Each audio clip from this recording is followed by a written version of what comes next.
welcome to Geekery and Academia. I'm your instructor, Dr. Mike.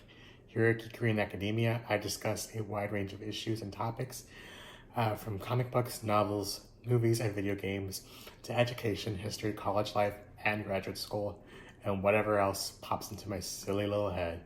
Thank you for joining me in this organized chaos. And in today's class, I'll be discussing graduate school, specifically talking about what to expect with that initial funding.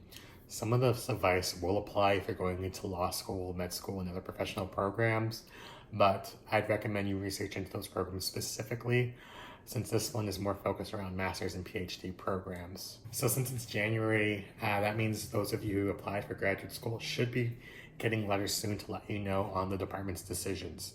And with any luck, you'll receive an acceptance letter, and hopefully that initial letter will provide clear instructions with how funding works.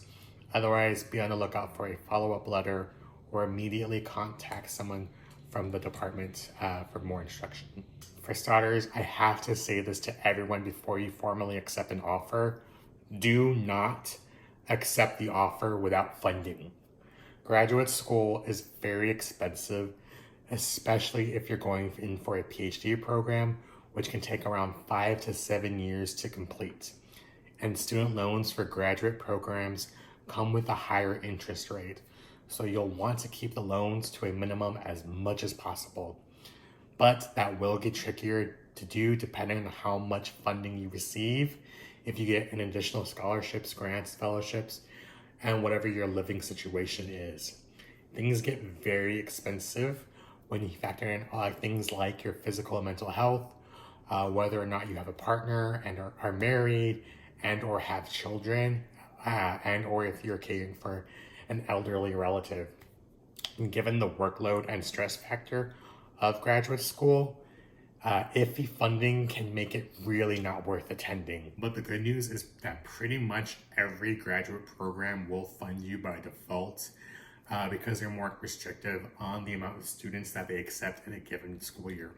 So for example, in my programs, we very rarely accepted more than 10 students in a given year, because the department's goal was to make sure everyone is fully funded. They would only take in more students if they received more funds from the university or externally, or if those potential students were coming in with their own funding, like a specific grant or fellowship, or if they had VA benefits, or they or their families are wealthy enough to pay for everything out of pocket. The problem gets to be on how much funding you will receive with other university fees and the cost of living in the area. Like I said before, most departments will fully fund you, but that funding comes with you working for them as a teaching assistant, a research assistant, lab assistant, or depending on the department's needs, you might also come in as a lecturer, which is all good, because this also means that you get the work experience you'll need when you get into the job market. Also, you'll get enough of a glimpse up to the future to figure out if that is really something you want to do professionally. So on top of that, you'll receive general funding to pay for the university's fees and also collect a paycheck. Typically a monthly paycheck, since most universities pay their employees at the first of the month. So I would recommend reorganizing your bill payments around that time frame too, if you have any control over the billing dates. Also, be sure to very clearly examine the cost of living for the area compared to your funding and the new paycheck. Like, you might get fully funded to attend NYU, but will that funding be enough to cover you living in New York? Now, in most cases, the acceptance letter and the follow-up letters will provide more details specifically on how much the department will cover. However, everyone I've ever talked to, no matter the program or university, will get hit with surprise fees from things that their funding either doesn't cover or they're not as fully funded as originally promised.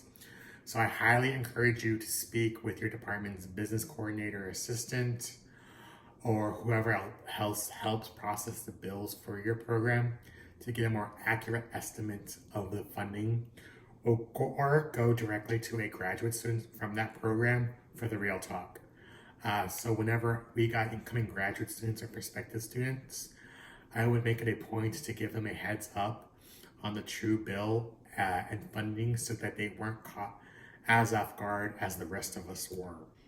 So for example, at the institution where I got my master's, I would have a bill of around $1,500 a semester from fees that the department wouldn't cover. But at my PhD institution, that bill was about $2,500, and that was being considered fully funded at both institutions. And of course, I didn't learn of the true bill until after I accepted and was about to start classes. It was only in the following semesters that I could reorganize my budgets based around the bill I received that first semester. It doesn't make it any easier with the fact that universities are also terrible at making the bill clear to students. But it's even worse for graduate students, as the estimates that are posted on the websites and brochures so often do not reflect even remotely accurate numbers.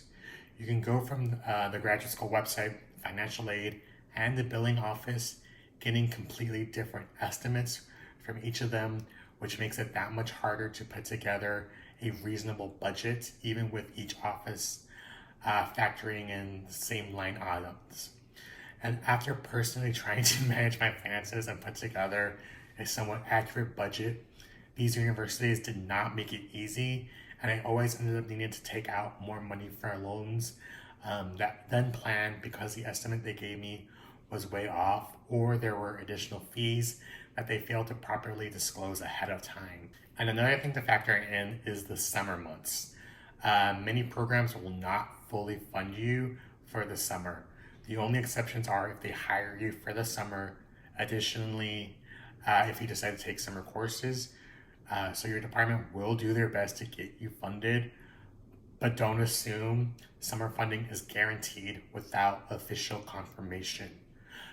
Do ask the department questions regarding summer funding to even see if that's something that is an option. Otherwise, it is safer for you to assume that you will not receive any income for the summer. That way you can figure out your own game plan. That means you need to either be prepared to live off your savings, work part-time somewhere else, or secure external funds to support yourself during the summer months. Also, be sure to understand the limits of your funding. Normally for a master's program, you are completely set. On average, most people graduate within 2 years, so departments will guarantee you funding for those 2 years. For PhD programs, since they can take anywhere from 5 to 7 years or more to complete, departments will grant you funding up to a certain amount of years, like really only up to about 4 years.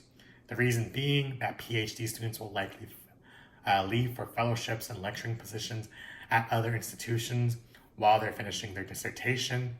However, all of that requires that you get accepted for those other funding sources. So I want to stress that there are no guarantees that you will receive a grant, fellowship, or be hired as a part-time lecturer at another institution.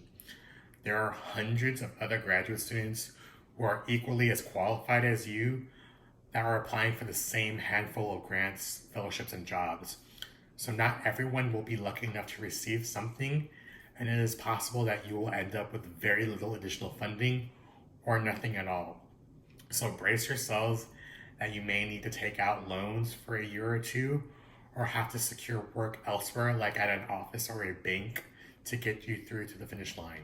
Now, this is not me saying delete every acceptance letter you get or throw it in the trash, but more to just think very carefully before you say yes to any program.